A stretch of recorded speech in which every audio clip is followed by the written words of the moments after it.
acá acompañándonos en este taller muy interesante que se llama Aspectos operativos y responsabilidades tributarias para profesionales independientes, ¿ya?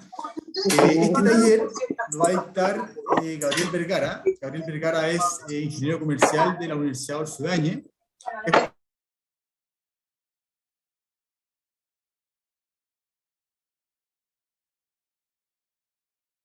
Sebastián, estás muteado. Ahora sí, Chuta. llegamos hasta ingeniero comercial de la Adolfo Ibáñez.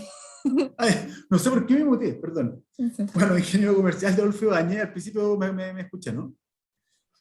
Bien, es profesor de ADS de hace 7 años, ¿no es cierto? Tiene un MBA en el IE y también un máster de transformación digital en el IE también. Tiene un máster también en finanzas en la Universidad Adolfo Ibáñez. Y bueno, y Gabriel trabajó 10 años en el mundo corporativo. Ya hace 5 años él ya se independizó de Frontón y formó una empresa de finanzas que se llama Smart CFO, ¿ya? Así que, bueno, Gabriel, muchísimas gracias por tu tiempo, muchísimas gracias por estar acá para dictar este tremendo taller, muy interesante. Así que te doy las gracias y, bueno, te dejo aquí con todos los asistentes. Muchas gracias, Sebastián, y muchas gracias, María Jesús, por la oportunidad de poder contar algo. Muchas gracias, obviamente, a todos los asistentes. Ojalá que podamos, que pueda dejarles algo interesante al cabo de esta charla. Yo estimo que más o menos la presentación dura una media hora. Interrúmpanme cuando quieran, ¿ya? La idea es que ojalá sea más una conversación que una presentación. Y de todas formas, igual al final también podemos abrir una ronda de preguntas y comentarios sin ningún problema, ¿ya? Así que para empezar, como les comentó Sebastián, hoy día vamos a ver básicamente dos temas. Uno que tiene relación con aspectos más operativos, relacionados a cuando uno quiere, en el fondo, hacer alguna actividad independiente, pero también las responsabilidades desde el lado tributario que eso implica, ¿ya? Por el fondo no estamos exentos de cumplir con esa obligación por el hecho de ser un profesional independiente, ¿ya? Se ve bien mi pantalla, ¿no? Perfecto. Vale. Entonces, hoy día, básicamente, hay 5 temas que a mí me gustaría transmitirles hoy, ¿ya? Relacionados a esto. Por un lado, entender muy bien, cuando hablamos de un profesional independiente, a quién nos estamos refiriendo. En segundo lugar, cómo inicio actividades, ¿ya? Cómo puedo al final cómo puedo empezar a entregar este servicio, digamos, como independiente. Después, los aspectos necesarios a entender y a tener presentes cuando vamos a emitir una boleta de honorario. Y un tema que es nuevo, o relativamente nuevo, que tiene que ver con la obligación que tenemos, o que tienen los profesionales independientes de pagar cotizaciones previsionales, ¿ya? Y por último, cómo tenemos que tributar, digamos, en función de los servicios que entregamos, ¿ya? Así que para empezar, primero, hablar un poquito de quién es este profesional independiente, a quién nos referimos, ¿ya? Básicamente nos referimos a una persona, ¿ya? A un profesional que ejerce una actividad lucrativa de forma independiente, ¿ya? Y este punto es bien importante, porque en el fondo el hecho de que sea lucrativa implica que yo voy a generar lo que se llama renta, ¿ya? Voy a generar un ingreso que va a estar respaldado por un boleto de honorario, y esa es una de las principales características que tiene el hecho de ser un profesional independiente, ¿ya? Por otro lado, un punto también bastante importante es que aquí lo que predomina, ¿cierto?, es en el fondo el uso de ese conocimiento que yo tengo en una materia en específico, ¿ya? Por sobre el emplear alguna herramienta o algún bien de capital, ¿ya? En el fondo es ese oficio, esa técnica, ¿cierto?, que yo tengo, producto de lo que estudié, y por la cual voy a entregar un servicio y voy a cobrar por ello. Y el tercer punto, ¿ya? Que ya se los mencioné, pero en el fondo que es súper importante que lo tengan presente: los profesionales independientes pagan impuestos, ¿ya? Tributan, ¿ya? Tributan bajo los impuestos de segunda categoría, ¿ya? En Chile tenemos en el fondo básicamente impuestos de primera categoría, que son los impuestos que afectan a las empresas, y los impuestos de segunda categoría, que son los impuestos que afectan a las personas, tanto dependientes como independientes, ¿ya? Y los profesionales independientes tributan bajo esa categoría, ¿ya? Ahora, ¿cómo empiezo? ¿Ya? Lo primero que tengo que hacer es formalizar esta intención ¿cierto?, de entregar un servicio, y eso lo tengo que hacer a través de un proceso que se llama iniciación de actividades, ¿ya? Este proceso lo hacen tanto las empresas como las personas naturales, y es bastante sencillo, ¿ya? Para las personas es bastante sencillo, para las empresas a veces un poquito más complejo, pero para las personas es bien sencillo. ¿Cómo lo hago? ¿Ya? Esto se hace a través de la página del Servicio de Impuestos Internos, ¿ya?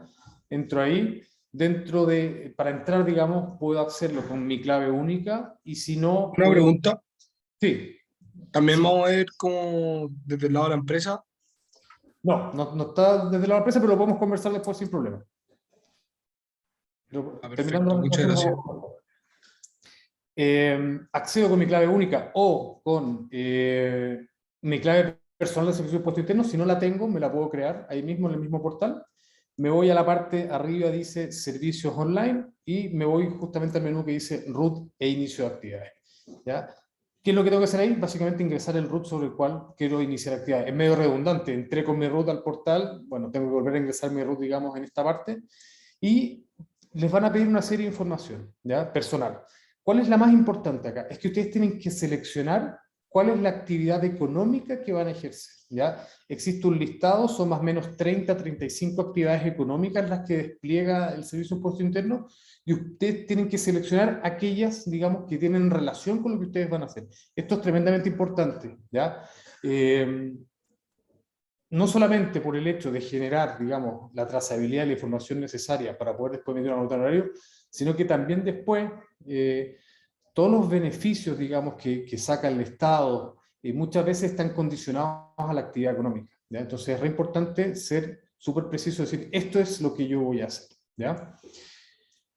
Hacen un clic donde dice efectuar inicio de actividades, y ahí en el fondo queda hecho el trámite. Asegúrense siempre de, una vez que termine ese proceso, descarguen el certificado de inicio de actividades y guarden, ¿ya? Por si hubo algún problema a nivel de sistema, digamos, tengan ustedes el respaldo de que, oye, aquí está hecha mi iniciación de actividades, ¿ya? Dos puntos importantes. Primero, no tiene costo, ¿ya? Esto es un trámite gratuito. Y lo otro importante, una vez que yo inicio actividades, ¿ya? Eso va a tener una duración indefinida, ¿ya? Si yo quiero, en el fondo, dejar de prestar servicios y no lo quiero hacer nunca más, tengo que hacer un trámite que es el término de giro, ¿ya? Si no lo hacen, indefinidamente van a tener abierto, digamos, la opción de emitir boletas de honorario, ¿ya? Así que esa es la forma como hacemos, digamos, la iniciación de actividades. No sé si tienen alguna pregunta, alguna duda hasta aquí.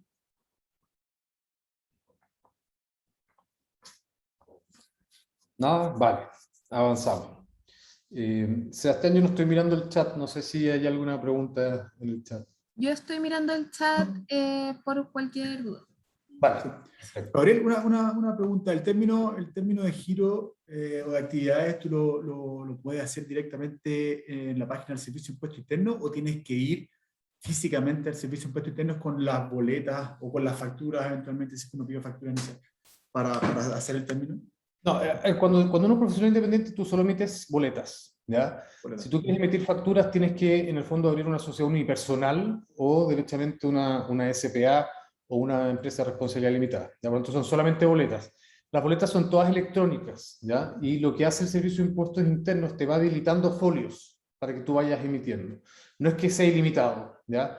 Entonces, cualquier cosa que yo haga mal desde el lado tributario, por ejemplo, puede generar un bloqueo del folio, ¿ya? Entonces, por eso insisto en que es re importante seleccionar muy bien la actividad económica, pero también, al momento de emitir boletas, que sean boletas que efectivamente estén relacionadas a servicios que yo estoy ofreciendo, no abrir ningún espacio a una fiscalización que puede terminar en un bloqueo de folios o en alguna instancia más compleja de cara al Servicio de Impuestos Internos, ¿ya?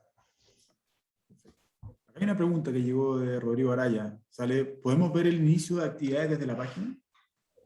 Sí, se hace directamente en la página. ¿Quieres que entre, Rodrigo? Sí, sí.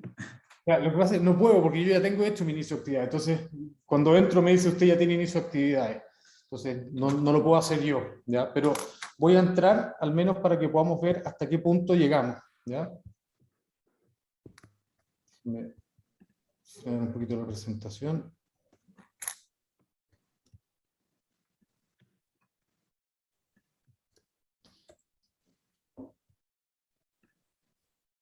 yo ingreso al servicio, como les decía, ya sea con clave única o clave tributaria. Voy a ingresar con mi clave personal. Y me voy acá. ¿Están viendo, cierto? ¿Se ve la pantalla? Sí. Vale. Sí, Donde se dice servicios online, me voy acá donde dice root e inicio de actividades. ¿Ya? Al hacer clic ahí, me voy a inicio de actividades nuevamente, iniciar actividades. Y hasta aquí es donde yo puedo llegar, porque en el fondo, cuando yo ingreso mi root, me dice que yo ya tengo inicio de actividades realizado. Pero quien no lo tiene, en el fondo lo va a permitir avanzar hacia completar la información personal. ¿Ya? Yo no tengo que poner ningún rol sobre eso. Al final es como persona natural. Sí, como persona natural. El inicio de actividades en este caso es sobre uno como persona natural. ¿Ya? Si yo fuera una empresa, me voy a adelantar un poco a la pregunta que hacían antes. Si yo fuera una empresa y quiero hacer inicio de actividades, hay un paso previo que tengo que hacer. ¿Ya? Lo que tengo que hacer es constituir legalmente una sociedad. Eso yo lo puedo hacer de dos formas. ¿Ya? Puedo contratar a un abogado y que él redacte una constitución de sociedad, se firma ante notario, se va al conservador de bienes raíces y después de eso ya queda constituida la sociedad. Y una vez hecho eso, yo hago el trámite de iniciación de actividades también de la misma forma como se los mostré recién. Ahora, ¿qué es lo que va a cambiar ahí? Al ser una empresa, van a pedir un domicilio comercial, ¿ya? Y eso a veces puede ser un poco complicado, porque uno no siempre tiene una oficina o una dirección comercial sobre la cual acreditar un domicilio, ¿ya? Entonces ahí hay dos opciones. Una opción es yo habilitar la casa donde yo vivo, o que yo, ya sea mía o que yo arriendo, como una dirección comercial, y eso implica, en el fondo, tener que tener un contrato de arriendo con el dueño de esa propiedad donde me permite utilizar esa dirección con el fin comercial, o la otra opción es contratar, no sé si han escuchado hablar de las oficinas virtuales. ¿Ya? Las oficinas virtuales, en el fondo, uno contrata un plan, son bastante baratas, cuestan como 80.000 pesos al año. ¿Ya? Y ellos te prestan o te arriendan, por decir algo, la dirección comercial y yo ingreso a esa dirección. En algunas ocasiones, el Servicio de Impuestos Internos va a ir a la dirección comercial y va a validar que efectivamente esa dirección exista, digamos. A veces se realiza esa validación. ¿Ya? Entonces, ese es como el adicional que hay que hacer. Y una vez que yo hago eso, ¿ya? Dentro de la iniciación de actividades de empresas, insisto, cuando yo selecciono la actividad económica, también tengo que seleccionar el tipo de documento tributario que voy a emitir, ya sea una factura electrónica, una nota de crédito electrónica, una nota de débito electrónica, etc. ¿Ya? Pero en el fondo el proceso es bastante similar, como les digo, salvo estas dos instancias, una constitución de sociedad con un abogado o, que no se los mencioné, perdón, a través de un portal que se llama Empresa en un Día, donde yo puedo hacerlo sin abogado, o, y además acreditar un domicilio. ¿Ya? Esos son los dos requisitos que hay adicionales, digamos, para las empresas. ¿Ya? No sé si hay más preguntas. Pero la empresa, uno tiene que elegir los roles que hago, o sea, los roles son roles, ¿cierto? Sí. Giros, los giros. Giros, perdón, eso. Sí. Uno puede elegir, no sé, una empresa que es relativamente como variada, puede elegir cuántos giros quiera, como para poder hacer todos los giros o sea, todas las cosas que quiere vender, por ejemplo. Sí, pero efectivamente tú puedes poner todos los giros que quieras, ¿ya? Pero cada giro va a tener distintas obligaciones de cara al Servicio de Impuestos Internos. Les pongo un ejemplo, ¿ya? Una empresa que tiene giro financiero no se puede acoger a los beneficios que está entregando el gobierno, el Estado en este momento. Entonces uno tiene que estar súper claro que en el fondo te amplía en términos de que, ok, puedo hacer cualquier cosa, pero al mismo tiempo te va a limitar respecto a ciertos beneficios y también respecto a ciertos temas tributarios, a ciertas exenciones tributarias que yo puedo acceder después. Entonces, ¿cuál es mi recomendación ahí? Es en el fondo tratar de ser más preciso que amplio, ¿ya? El giro siempre se puede ampliar, ¿ya? En eso no hay problema. Entonces, es mejor partir con lo que específicamente uno va a hacer como empresa y después, en la medida que tu negocio vaya creciendo y vayas ampliando tus tipos de servicios o de productos que vendas, vayas ampliando el giro, ¿ya? Y lo otro que tienen que tener presente es que muchas veces el Servicio de Impuestos Internos te va a pedir una factura de compra para demostrar el giro, ¿ya? Entonces, esto no es tan simple como decir, oye, es que quiero hacer de todo, vale, oye, ¿quieres hacer intermediación financiera? Bueno, tráeme una factura de compra de algún proveedor que valide que efectivamente estás haciendo esto. ¿Ya? ¿Se entiende? Pero esa factura de compra la voy a tener yo de antes, o sea, va a ser durante el periodo, no puedo tener una factura antes de haber abierto, de haberme abierto el giro, o me la va a exigir después. Cuando tú amplías el giro, tú ya tienes RUT. Mientras tú tengas un RUT, te pueden emitir una factura. ¿Ya? Por lo tanto, si yo, por ejemplo, tengo el giro de servicios financieros y quiero ampliarme al servicio de importación, cuando yo amplíe el giro, el servicio de impuesto interno me va a decir, ok, pero tráeme una factura de algún proveedor relacionado a eso. ¿Ya? Al principio no, claro, al principio yo no tengo un RUT mientras no haga iniciación de actividades, por lo tanto no puedo tener una factura de compra. ¿Ya? Pero cuando hago ampliación de giro sí me van a pedir que acredite eso. Ya, perfecto, muchas gracias. Vale, seguimos entonces. Veamos ahora cómo emitir una boleta. ¿Ya? Es algo que... Hola, Sí, dime. escucha. Sí. ¿Cómo se llamaba? Era la oficina online, esa cosa de que uno paga Sí. anualmente 80.000 pesos, se llamaba oficina online Oficina virtual. o oficina virtual. Ya, Sí. perfecto. Gracias. ¿Vale? Veamos ahora cómo emitir una boleta. ¿Ya? Es bastante sencillo, ¿ya? Pero hay un par de temas que es importante que, que hay que tener presente antes de emitirla. ¿Ya?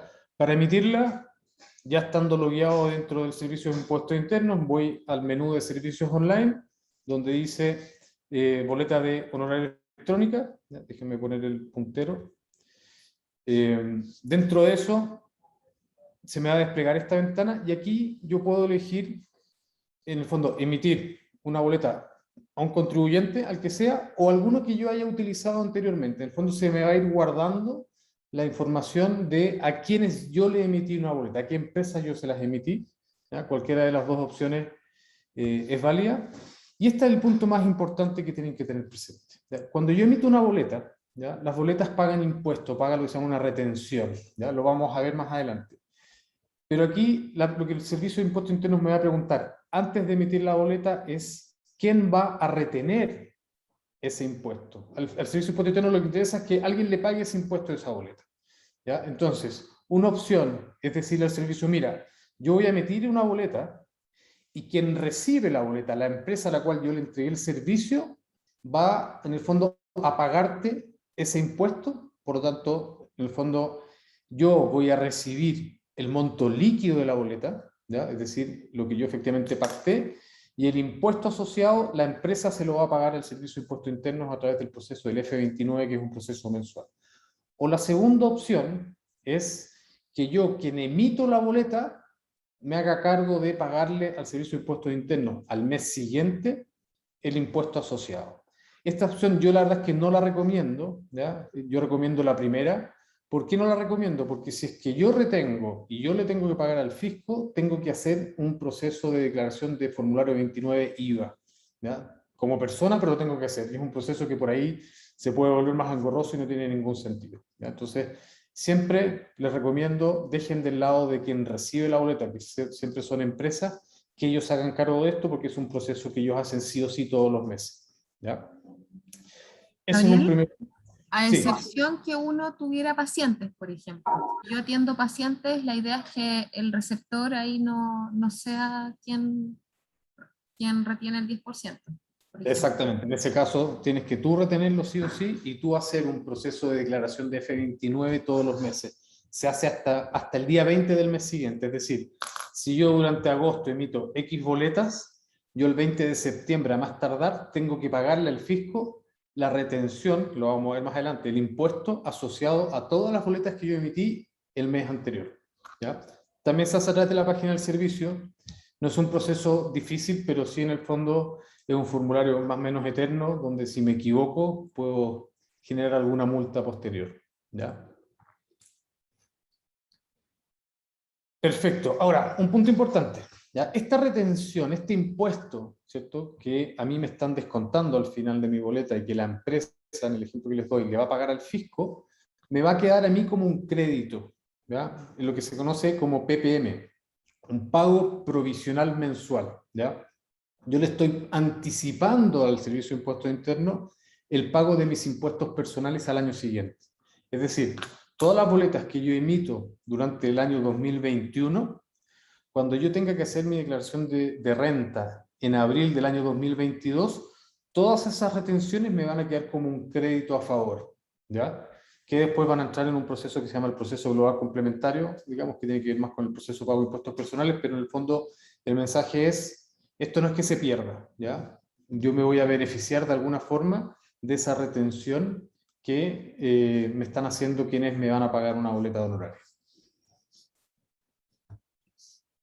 Y finalmente me enfrento a una planilla como esta. Yo aquí puse un ejemplo, ¿cierto? Donde, ¿qué tengo que incorporar? ¿Ya? Bueno, mi información personal viene de antes, pero tengo que incorporar a quién le voy a emitir la boleta. Por lo tanto, siempre es importante pedir, oye, dame el root, ¿ya? A quién le voy a emitir. La razón social, ¿ya? La dirección, esto es re importante, ¿ya? Uno tiende a pensar de que la dirección es automática. No, o sea, pidan siempre la dirección y, por supuesto, la región y la comuna. Y la glosa traten de ser lo más detallados posible, ¿ya? Por dos cosas. Primero, por quien va a recibir la boleta, para que no tengan problemas al momento de que les paguen, ¿ya? Ah, esto corresponde a este servicio de entregaron, perfecto. Pero además, porque este monto que está acá es el monto bruto. Este no es el monto que yo voy a recibir. Este monto considera el impuesto que yo tengo que pagar, ¿ya? Por lo tanto, ahora vamos a ver cómo calcular el monto, digamos, pero es re importante que cuando yo emito la boleta, el monto que va aquí, yo después tengo que descontarle el impuesto, ¿ya? La retención que me va a hacer el Servicio de Impuestos Internos, ¿ya? Y bueno, después yo pongo confirmar emisión y queda emitida la boleta, ¿ya? Las boletas se pueden descargar en PDF, quedan todas guardadas en el mismo portal del servicio. Si tengo que ir después a buscar una porque mi cliente no la recibió, voy, la descargo, se la envío, no hay ningún problema, quedan almacenadas dentro del mismo portal del Servicio de Impuestos Internos, ¿ya? Ahora, hablemos un poquito de esta retención, ¿ya? Esto básicamente tiene que ver con la diferencia entre lo que hablamos, corresponde al monto bruto versus el monto líquido, ¿ya? El monto bruto, ¿ya? Es el monto tributable, ¿ya? Por lo que el emisor no va a recibir este monto, ¿ya? Yo que emito la boleta, yo no voy a recibir como pago el monto bruto, ¿ya? Este es el monto tributable. Yo lo que voy a recibir como pago va a ser el monto líquido, ¿ya? El monto líquido, ¿cierto? Es lo que yo obtengo cuando yo al monto bruto le descuento la retención, el porcentaje de impuestos, ¿ya? Lo vamos a ver ahora en un ejemplo. ¿Cuál es la tasa de impuesto que pagan los profesionales independientes? ¿Ya? Hoy día, un 11,5% del monto bruto, ¿ya? Es decir, si yo emito una boleta cuyo monto bruto es de 100.000 pesos, la retención va a ser de 11.500 pesos, los 100.000 multiplicados por la tasa de retención. Por lo tanto, el monto líquido, el monto que yo voy a recibir en mi cuenta corriente, van a ser 88.500 pesos, ¿ya? Ojo, ¿ya? Muchas veces cuando uno negocia como profesional independiente, uno negocia pensando en líquido, pero tu contraparte negocia pensando en bruto, ¿ya? Entonces después uno manda algo y dice, no, pues eran 100.000 brutos, ¿no? Porque yo dije 100.000 líquidos, ¿ya? Entonces, ojo con eso, ¿ya? Siempre sean súper explícitos. Oye, ¿es tanto líquido o tanto bruto? ¿Ya? Cosa que ustedes sepan de antemano exactamente cuánta plata van a recibir, ¿ya? ¿Cómo determino el monto líquido? Como se los mencioné recién, multiplicando el monto bruto por 1 menos el porcentaje de retención, con eso llego directo al líquido, o monto bruto por la tasa de retención y después los restos y llego al monto líquido que les comenté. Ahora, como uno siempre piensa en líquido, ¿ya? Al final uno dice, bueno, ¿cuánto es el bruto que tengo que poner? ¿Ya? Y para calcular el bruto es al revés, es netamente un tema algebraico. Yo al monto líquido lo divido por 1 menos la tasa de retención y voy a llegar al monto bruto. Entonces, si vemos este ejemplo que está acá, ¿ya? Si yo pacté un monto líquido a recibir de 100.000, entonces tengo que emitir la boleta por 112.994 pesos. ¿Por qué? Porque hay 12.994 pesos que corresponde al 11,5% de este monto que a mí me van a retener y de esa forma yo me aseguro de recibir el monto líquido, ¿ya? De todas formas, ¿ya? Para tranquilidad de todos quienes emitan boletas, cuando yo pongo confirmar emisión, acá, me va a mostrar un borrador y me va a decir monto bruto, retención, monto líquido, ¿ya? Y siempre tengo la opción de volver, digamos, ¿ya? En el caso de que no esté seguro que me haya equivocado, puedo volver sin problema, ¿ya? Pero en el fondo, para que lo sepan de antemano, sobre todo que hay algunos profesionales que entran en una dinámica de emisión de muchas boletas, ¿ya? Lo que decía la María Jesús, que atiendo pacientes, puedo emitir 3, 4, 5 boletas al día. Al final uno entra en un loop, digamos, donde se puede empezar a confundir cuánto era el bruto, cuánto era el líquido, ¿ya? Así que, pero siempre tenemos la opción de corregir antes de emitir, ¿ya? Y otro punto importante, ¿ya? Esta tasa de retención, ¿ya? Hasta el año antepasado era de un 10%, ¿ya? Y comenzó a subir, producto de la última reforma tributaria que se hizo en Chile, a una razón de 0,75% por año. Es decir, el año 2020 subió de un 10 a un 10,75, el año 2021 a un 11,5 y va a seguir subiendo, ¿ya? Va a llegar a un 17% el año 2028. Podemos discutir si es justo o no justo, si estamos de acuerdo o no estamos de acuerdo, pero en la práctica es algo que ya es, ¿ya? ¿Y por qué es importante que lo tengan presente? ¿Ya?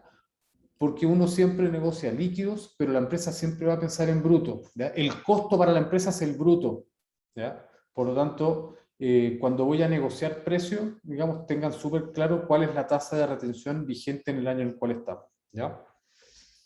No sé si hay alguna pregunta o alguna duda en este punto. Una consulta, ¿el que tengo que ingresar en el sistema es el bruto o el líquido? ¿Ingresas el bruto? Acá arriba, ingresas el bruto. Ya, perfecto. Y cuando Gracias. tú apretas aquí confirmar emisión, te va a mostrar el borrador de la boleta y va a decir bruto, retención, líquido. Entonces, lo que decía, si te equivocas ahí, puedes siempre volver y modificar este monto, ¿ya? Y otro punto importante, las boletas se pueden anular, ¿ya? Es decir, si yo emito una boleta y me equivoqué, puedo ir y anularla directamente, ¿ya? Y volver a emitir la que corresponde.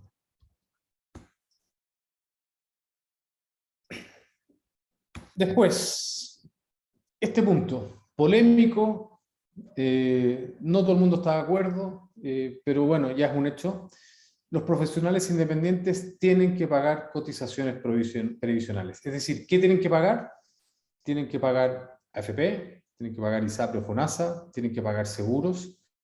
Les guste o no les guste, tienen que hacerlo, ¿ya? ¿Y por qué digo les guste o no les guste? ¿Ya? Porque muchas veces quienes emiten boletas también son trabajadores dependientes en una empresa, ¿ya?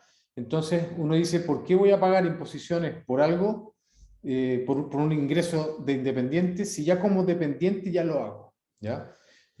Bueno, hay que hacerlo a menos que yo esté como dependiente imponiendo por el tope imponible. Es la única forma que tengo de evitar pagar cotizaciones. ¿A qué corresponden? ¿Ya? Lo primero, ¿ya? Lo que ya les mencioné, es obligatorio pagarlas, ¿ya? No tenemos forma de no hacerlo. ¿Qué cotizaciones considera? ¿Ya? Considera lo que se llama el seguro de invalidez y sobrevivencia. Es decir, si yo ejerciendo, digamos, el servicio por el cual hice iniciación de actividades, tengo un accidente y no puedo seguir entregando ese servicio producto de ese accidente, hay un seguro que me va a cubrir, ¿ya? El seguro de invalidez y sobrevivencia. Primer punto importante. Después, si tengo un accidente, esto es un accidente que no me permite seguir entregando servicios, pero si tengo un accidente, digamos, temporal o que me inhabilita temporalmente a entregar este servicio, también voy a estar protegido por el seguro de accidente del trabajo y enfermedades profesionales, ¿ya? Voy a tener opciones a licencias médicas, voy a tener opciones a rehabilitación, voy a tener opciones de atención médica gratuita en el caso que lo necesite. Además, para quienes son padres, tienen opción de acogerse a la ley SANA, ¿ya? La ley SANA, en el fondo, lo que permite es que si a mí se me enferma un hijo, yo me puedo acoger a esta ley y en el fondo se me va a pagar una licencia médica durante el tiempo que mi hijo esté enfermo. Estoy obligado a pagar salud, ¿ya? Ya sea FONASA o ya sea a través del sistema privado que puede ser un ISAPRE, ¿ya? Eso me da derecho a temas de atención médica, a licencias médicas. Oye, me enfermé durante un mes, me dio X enfermedad, no puedo entregar el servicio en horarios que yo entrego habitualmente. La ISAPRE o FONASA me va a pagar la licencia médica por ese tiempo en el cual yo no puedo trabajar, ¿ya? Subsidios de incapacidad laboral, prenatal, postnatal, ¿ya? Algo que creo que es súper importante. Antes los trabajadores independientes no tenían esta opción, ¿ya? Hoy día sí la tienen. Y también los permisos postparentales están incluidos dentro de esto, ¿ya? Por lo tanto, creo que es importante entender los beneficios que hay detrás del hecho de pagar cotizaciones por el hecho de ser independiente, ¿ya? Y por último, AFP, jubilación, ¿ya? Aunque hoy día están un poquito en la palestra, digamos, pero independiente del sistema que prevalezca en el futuro, yo estoy obligado a, en fondo, pagar mensual, o sea, pagar anualmente en este caso, a una AFP donde ir generando un fondo de pensiones futuro para mi jubilación, ¿ya? No sé si hay alguna pregunta hasta este punto. Yo tengo una duda. Dime, Nicole. ¿Qué pasa si es una persona, por ejemplo, que tiene una pensión de sobrevivencia donde ya se le como resta la cotización, por decirlo así, de salud? En este caso también se le quitaría acá en el pago de las cotizaciones previsionales. Como que se le está quitando en dos lados salud. Pero es el ejemplo anterior, ¿desde dónde lo recibes? No sé, en mi caso, yo recibo una pensión de sobrevivencia y ahí se me quita mi parte de salud, ¿Ya? pero si es que emito una boleta en el pago de las cotizaciones, ahí también se me estaría quitando la parte de salud. Sí, se te va a quitar hasta el tope imponible, ¿ya? Existen topes imponibles en Chile. Si no me falla la memoria, estamos más o menos hoy día en el rango de 85 UFs mensuales, ¿ya? Ese es el tope. Es decir, si yo recibo más de 85 UFs mensuales, estoy calculando el monto más o menos, para que tengan una idea. Si yo recibo más o menos 2,5 millones promedio mensual, de ahí para arriba, eso no es imponible, ¿ya? Pero mientras no llegues al tope, sí, vas a tener que imponer por los honorarios. Gracias. Vale. Ahora, ¿cuándo se pagan las cotizaciones? Porque cuando yo trabajo en una empresa, a mí mi empresa me paga todos los meses a través de Previred las imposiciones y para mí no es tema, no es preocupación. Los profesionales independientes tienen que pagarlas ellos, ¿ya? ¿Cuándo las pagan? Las pagan en abril de cada año. Cuando yo hago mi declaración de impuestos en abril, tengo el plazo máximo hasta el 30 de abril, yo ahí tengo que pagar las cotizaciones que van a regir para el año siguiente, ¿ya? Ahora, ¿cómo se pagan? ¿Ya? Se pagan a partir de las retenciones que a mí se me hicieron durante el año anterior, ¿ya? No es que yo me tenga que meter la mano al bolsillo, sino que todas las retenciones que a mí se me hicieron van a ir directamente a pagar las cotizaciones, ¿ya? Es un proceso que se hace en la misma declaración, es un clic y ya está, digamos, ¿ya? No es que tengan que en el fondo meterse la mano al bolsillo, sino que en lugar de recuperar la retención, que mucha gente lo recupera a través de una devolución de impuestos cuando hace su declaración, en este caso no lo voy a recuperar, sino que el Servicio de Impuesto Interno lo va a destinar directamente a pagar estas cotizaciones, ¿ya? Y para pagarlas tengo dos opciones, ¿ya? Uno es lo que se llama la cobertura completa, ¿ya? Es decir, voy a tomar el 100% de las retenciones y las voy a destinar a pagar las cotizaciones previsionales, o puedo optar por lo que se llama una cobertura parcial, es decir, solamente utiliza el 50% de la retención para pagar las cotizaciones y el otro 50% de las retenciones queda como un crédito para uno, de cara a los impuestos que tiene que declarar, ¿ya? Están esas dos opciones, también se hace en el mismo momento en el cual yo hago mi declaración de impuestos. Y en términos de plazo de cobertura, ¿ya? La cobertura siempre va a ser entre julio y junio del año siguiente, ¿ya? ¿Qué significa esto? Si yo hago mi declaración en abril del 2021, las cotizaciones que voy a pagar van a comprender el periodo entre julio 2021 y junio 2022, es decir, va a ser hacia adelante, ¿ya? Por lo tanto, mi cobertura empieza a regir a partir de 2 meses después de hacer mi declaración anual de impuestos, ¿ya? Y como último punto importante que tengan presente es que solo cotizan, ¿ya?, aquellas personas que hayan emitido boletas de honorarios por un monto superior a 5 ingresos mínimos mensuales, más o menos en total 1,5 millones al año. Es decir, si yo emito boletas de honorarios por sobre 1,5 millones al año, tengo que pagar cotizaciones. Si emito boletas de honorarios por un monto menor al 1,5 millones, no tengo que pagar cotizaciones. ¿Ya? ¿Alguna pregunta, alguna duda? Entonces, al final, no siempre es obligación. O sea, es obligación en la medida que excedan los 5 ingresos mínimos mensuales. Ya, perfecto. O que superes a través de una renta dependiente, de un sueldo dependiente, que superes los topes imponibles, más o menos 2,5 millones brutos mensuales. ¿Ya? Esos son los rangos que te dejan fuera. Gracias. Vale. Y por último... Acá hay una pregunta sí. en el chat, Gabriel, de Rodrigo Alfredo. Dice, con la cobertura parcial, ¿el resto de las cotizaciones igual las tengo que pagar? No, quedas cubierto por la mitad. No tienes que pagar el diferencial. El otro 50% de las retenciones quedan a favor tuyo en tu declaración de impuestos. Entonces, si no tienes más ingresos, te los van a devolver, dependiendo del tramo donde caigas, que es justamente lo que vamos a ver ahora.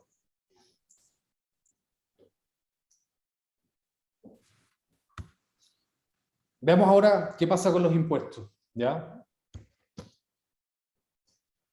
A ver, como les mencioné al principio, ¿ya? Toda persona que emite boletas de honorario debe pagar impuestos, ¿ya? Me voy incluso un paso antes. Toda persona que ejerza una actividad lucrativa debe pagar impuestos, ¿ya? Y para ello está obligada a emitir boletas de honorario, ¿ya? Uno tiende a pensar, oye, pero si no emito la boleta, lo mismo. No da siempre lo mismo, ¿ya? Conozco gente que le han fiscalizado preguntándole de dónde sacó la plata para comprarse un auto. O sea, el Servicio de Impuestos Internos llega incluso a ese punto. Oiga, señor, usted tiene ese auto, ¿de dónde sacó la plata para comprarse ese auto? Entonces, si yo, en el fondo, entrego un servicio, no emito boletas por ello, y aumento mi patrimonio y el Servicio de Impuestos Internos se da cuenta, me va a decir, señor, ¿de dónde sacó la plata? ¿Ya? Entonces, no es tan al lote esto, ¿ya? De hecho, insisto, mi recomendación siempre, emitan todas las boletas que tengan que emitir, no dejen nada sin emitir, ¿ya? Deben realizar la declaración anual de impuestos en abril de cada año, ¿ya? ¿Cómo se hace la declaración anual de impuestos? Básicamente yo entro a mi página del Servicio de Impuestos Internos, me voy a la opción de declarar obligación renta, y el Servicio de Impuestos Internos me va a proponer cuál es la declaración renta que tengo que hacer. Gabriel, tienes la mano levantada, dime nomás. Sí, que yo tengo una pregunta. Mi abuelo está haciendo unos cursos online, el que está cobrando internacionalmente por PayPal. Ya. En ese caso, ¿cómo funciona el tema de impuestos? ¿Eso lo hace directamente PayPal o uno tiene que generar como al hacer las boletas? Eso tiene que hacerlo uno. ¿Ya? Es responsabilidad de uno, en el fondo, emitir los documentos que respalden los ingresos que uno recibe, ¿ya? Lo de PayPal en particular queda un poco en una zona media gris, porque en el fondo muchas veces la gente te pagan en PayPal una tarjeta de crédito en el extranjero, por ejemplo. Entonces, claro, uno dice, oye, el Servicio de Impuestos Internos no tiene cómo saber que yo estoy recibiendo ingresos en el extranjero. Es obligación de todo chileno declarar todos los ingresos que genera, tanto en Chile como fuera de Chile, ¿ya? Así que eso es un punto que hay que tener presente. Insisto, te pueden fiscalizar y te pueden preguntar, señor, ¿de dónde salió esto? ¿Ya? Ya, claro, perfecto. Gracias. Vale. ¿Puedo hacer una pregunta relacionada? Por supuesto. Sí, lo que pasa es que yo también tengo una página web y recibo dinero en Mercado Pago, ¿Ya? pero lo recibo con pago en Chile, no en el extranjero. ¿Ya? Entonces me pagan ahí y yo tengo que ponerlo ante el Servicio de Impuestos Internos como, estos son mis ingresos como extras, por decir algo, ¿cierto? Pero ese ingreso que recibes de Mercado Pago, ¿está asociado a alguna plataforma por venta de productos? No, por suscripción, digamos, o una cuestión, digamos, publicitaria. Pero tú tienes que emitir una factura por eso, o una boleta por ese servicio que estás entregando. Claro, lo que pasa es que todavía no es como formalizado la empresa, o sea, o el emprendimiento, digamos. Perfecto. Ahí lo importante, no sé tu nombre, perdona, que no te alcanzo a ver en... Pablo. Pablo, ahí lo importante es que formalices eso, ¿ya? estás recibiendo ingresos, no estás generando un respaldo asociado a ese ingreso. Tienes que tributar. Y ahí incluso, dependiendo del tipo de servicio, puede que incluso tengas que pagar IVA, ¿ya? Entonces, ojo, porque en el fondo a ti el cliente cuando te paga IVA incluido.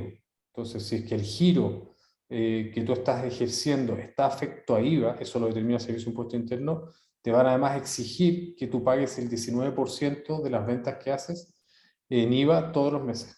¿Ya? Entonces, eso puede ver mermado directamente el margen, digamos, del negocio que estás haciendo. Entonces, mi recomendación es formalizarlo. Ya, y usted me dijo, usted antes había dicho eso de tu empresa en un día.cl, y después de eso comenzar el tema del domicilio tributario, ¿cierto? Claro, primero constituyes en este portal, ¿cierto? Con clave única, constituyes, es bien fácil, porque además el portal te va como proponiendo todos los parrafitos a poner dentro de la Constitución. Sí, sí lo he visto. Una vez que eso queda listo, tienes que firmarlo, lo puedes firmar digitalmente o en notaría, si tienes firma digital lo haces directamente, si no te vas a una notaría y te lo firman ahí. Y después de eso haces la iniciación de actividades, digamos, directamente en el Servicio de Impuesto Interno de la forma como se los expliqué antes, ¿ya? Y ahí queda formalizado. Es bastante sencillo. Ok, gracias. Vale. Gabriel. Sí, una pregunta sobre eso de empresa en un día. Puede ser como rapidito. Es que también mi abuelo está con unos abogados haciendo la constitución de la empresa. Y esos abogados le cobraron como 2 millones de pesos por la constitución de la empresa. Entonces, si usted está diciendo que uno puede hacerlo como gratis por empresa en un día y que se demoran un día, siendo que nosotros llevamos esperando 6, 7 meses, ¿cuál es la diferencia? A ver, la constitución a través de la empresa en un día es bastante estándar, ¿ya? Entonces, encaja muy bien cuando son negocios sencillos. Cuando el negocio que estoy montando, la empresa que estoy armando, es más compleja en su operación, yo siempre recomiendo hacerlo con un abogado, ¿ya? Tiene que ver netamente con la complejidad del negocio que uno está montando. Por ejemplo, oye, es que yo voy a exportar servicios, vale, necesito emitir facturas de exportación. Eso es un trámite que se hace en aduana. Para hacerlo es más fácil ir con una constitución redactada por un abogado para esos fines versus la que tienes en empresa en un día, que no tiene tan bien clara esa opción. También hay otras ventajas. Ya de cara a una cuenta corriente, por ejemplo, es mucho más fácil hacerlo con una constitución de empresa en un día, porque como son formatos estándar, el banco ya se los conoce. Si no, la constitución tiene que pasar por fiscalía del banco, los tiene que revisar otro abogado, decir sí, está todo ok, y después de eso te dan el ok para abrir cuenta corriente. Pero depende netamente, Gabriel, de la complejidad del negocio que se esté montando. Ahora, 6 meses para redactar una constitución creo que es mucho. O sea, un abogado se debería demorar 2, 3 semanas en redactar, entre pimponeos para allá y para acá, y en un mes estar firmando la constitución en una notaría, digamos. ¿Ya?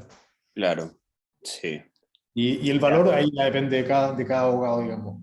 Claro, Hay abogados sí, no, más. igual es una empresa como internacional que trabaja con muchas partes, entonces igual es más complejo. Ya, Entonces, o sea, sí, estaría bien. esa complejidad los vale. Claro. Este es un punto donde yo siempre recomiendo no ahorrar, ¿ya? Claro, obvio. La empresa un día, claro, es gratis, está bien, pero te va a limitar en muchas cosas. Oye, es que después quiero hacer un aumento de capital. Sí, pero es que en la empresa un día es más complejo hacerlo. Oye, es que quiero meter un socio. Chuta, es que en la empresa un día es más complejo hacerlo. Claro, para empezar está bien, pero después todas las modificaciones societarias que yo quiero ir haciendo se me van volviendo un poquito más difíciles. Ya, perfecto. Entonces, ¿ya?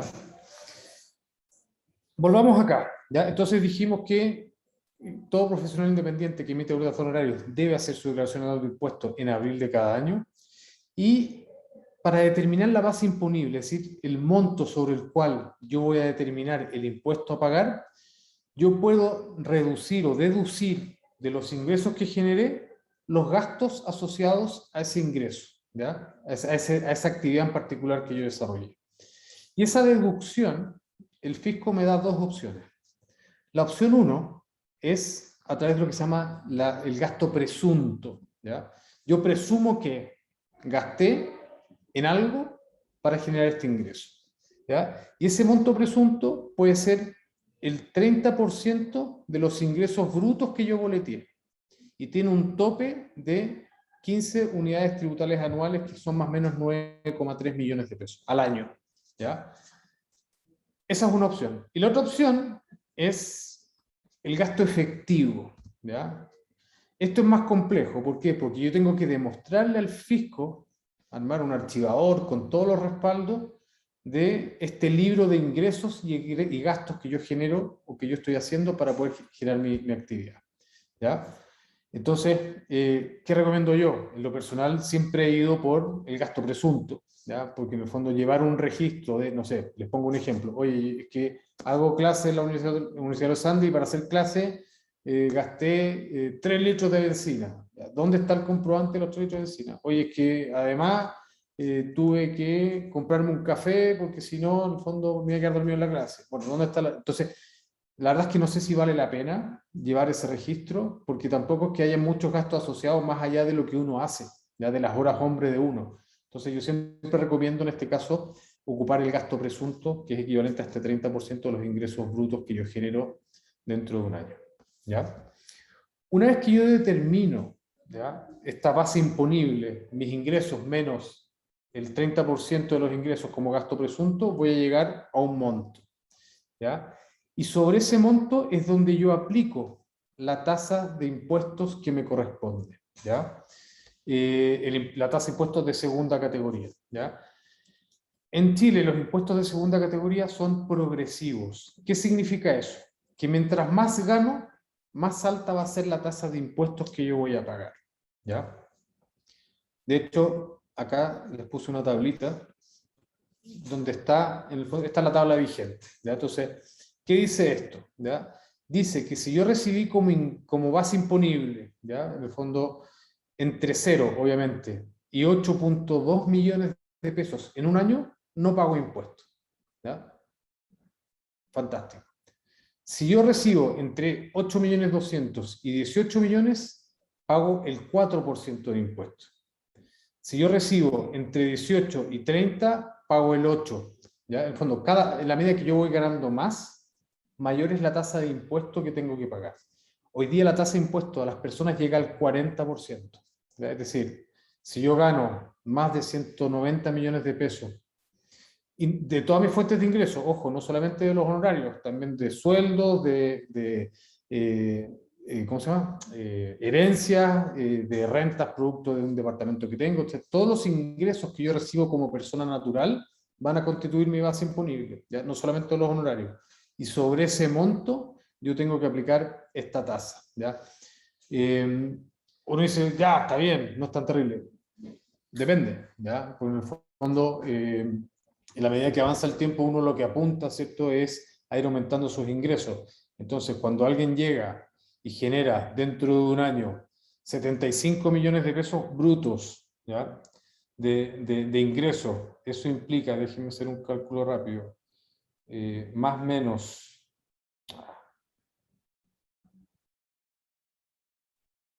un sueldo líquido de 5 millones mensuales, tengo que pagar el 35% en impuestos de segunda categoría, ¿ya?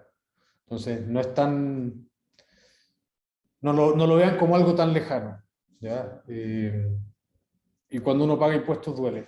Entonces, es importante que lo tengan presente de antemano. Yo siempre recomiendo a toda la gente ir guardando todos los meses un pedacito de lo que reciben para no encontrarse en abril con a veces montos que lo pillan uno mal parado, ¿ya? Así que eso tenía que contarles. No sé, me excedí un poquito harto de los 30 minutos, les pido disculpas. No sé si hay alguna pregunta, alguna duda, algún comentario, lo que sea. Yo tengo una duda en cuanto a eso que usted dijo que uno podía descontar un 30% de un gasto presunto. ¿Cómo sería, por ejemplo, si yo gano con la tabla anterior que estaba en la pantalla, por ejemplo, 20 millones de pesos al año? Parte de la tabla, y de eso se descuenta un tercio, se me quedan con 14 millones. No, esto es, en el fondo, este monto que está acá, yo ya deduje el 30% de las boletas de honorario. Este ya es la base imponible. Ya hice todas las deducciones que podía hacer que la ley me permite, dentro de ellas, lo del 30% del gasto presunto. Este ya es el monto sobre el cual yo tributo. ¿Se entiende? O sea, Sí, para, gracias. para llegar a este monto yo ya reduje ese 30%.